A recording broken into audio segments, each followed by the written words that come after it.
महाराज जी, मन के वशीभूत होकर मनुष्य बार बार गलती करके क्षमा मांगता है। भगवान क्या बार बार क्षमा करते हैं या इसकी कोई सीमा है? बहुत वात्सल्य समुद्र भगवान है। अगर वो क्षमा न करे तो हम लोगों की दुर्गति हो जाए, क्योंकि बिल्कुल सत्य बात है कि ना चाहते हुए भी मन हमको जबरदस्ती गलत करवा देता है।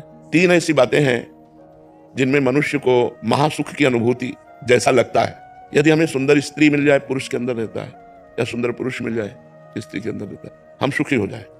यदि हमें मनोवांछित धन मिल जाए तो हम सुखी हो जाए, हमारा बड़ा नाम हो जाए, प्रतिष्ठा हो जाए तो हम सुखी हो जाए। 3 बातें रखी गई हैं पूरी माया को छान करके, कंचन, कामिनी और कीर्ति। जब विवेक प्रकट हो जाएगा तो सही पूछो, कौन सी ऐसी वस्तु है जिसके लिए हम नियम तोड़ दें? सबसे बड़ा संसार का सुख काम सुख रखा गया है।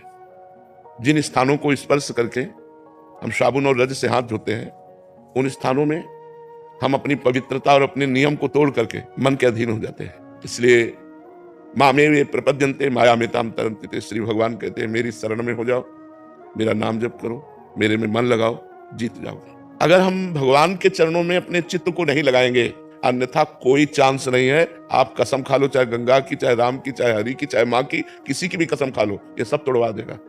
जब ये अपने आप में आएगा ना, तो जैसे हाथी है ना, हर जंजीर को तोड़ देता है, ऐसे मन मत वाला गजराज है, ये तोड़ करके जबरदस्ती विषयों में गिरा ही देगा। बहुत कोशिश करता। हाँ बहुत, ये हम आपकी बात में बिल्कुल सहमत हैं।